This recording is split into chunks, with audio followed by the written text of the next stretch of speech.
Bhim army chief Chandrashekhar Azad पर गंभीर आरोप। पीएचडी स्कॉलर ने खोले रिश्तों के राज, बोली इस्तेमाल कर छोड़ दिया। PhD scholar doctor Rohini Ghavri ने भीम आर्मी के संस्थापक और नगीना लोकसभा सीट से सांसद चंद्रशेखर आजाद पर उत्पीड़न के आरोप लगाए हैं और इसके बाद उन्होंने सोशल मीडिया पर पोस्ट लिखकर इंसाफ दिलाने की बात कही है। वहीं चंद्रशेखर ने इस मामले पर बात करने से इनकार कर दिया। डॉक्टर रोहिणी घावरी ने सोशल मीडिया प्लेटफॉर्म एक्स पर एक पोस्ट साझा करते हुए चंद्रशेखर पर आरोप लगाए।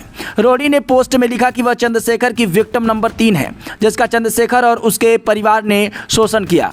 उन्होंने यह भी लिखा कि जैसे इस लड़की के साथ हुआ वैसे ही चंद्रशेखर ने उसके साथ भी किया, इसलिए वह अब सारी बेटियों को इंसाफ दिलाएगी। डॉक्टर रोहिणी इंदौर के बीमा अस्पताल में काम करने वाली सफाई कर्मी की बेटी हैं। वह 2019 में हायर एजुकेशन के लिए स्विट्जरलैंड गई थी।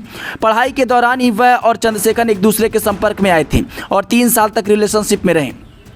लोकसभा चुनाव से पहले दोनों के बीच खटपट की खबरें सामने आईं और उस समय भी रोहिणी ने चंद्रशेखर पर आरोप लगाए थे। नए आरोपों को लेकर चंद्रशेखर ने बात करने से इनकार कर दिया है। वहीं रोहिणी ने खुलकर अपने आरोप दोहराए हैं।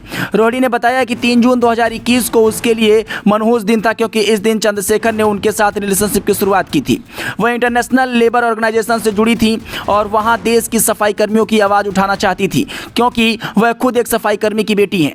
उस समय चंद्रशेखर की इमेज वाल्मीकि समाज के पॉजिटिव बनी हुई थी।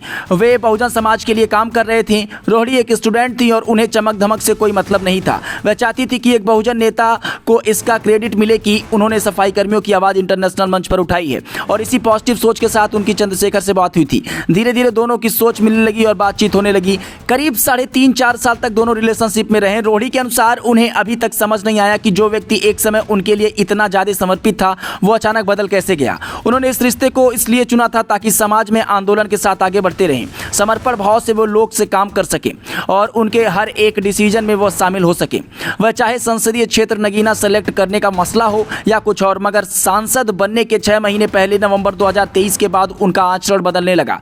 पूरी तरह से एटीट्यूड चेंज हो गया। उन्होंने उन्हें कदम साइडलाइन कर दिया उन्हें एकदम, और उन्हें कुछ समझ नहीं आया।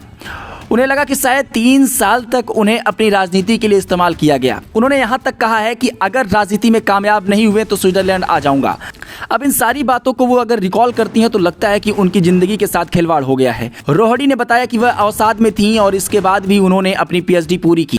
हर वक्त वह सोचती थी कि ऐसा उनके साथ क्यों हुआ, और यदि उस इंसान को यही करना था तो फिर वो मेरे साथ रिलेशनशिप में आया ही क्यों। वह स्विट्जरलैंड में अपनी ज़िंदगी से खुश थी। चंद्रशेखर से मिलने के बाद उन्होंने आंदोलन को समर्पित कर दिया। स्विट्जरलैंड की लाइफ से पूरी तरीके से डिस्कनेक्ट हो गई थी।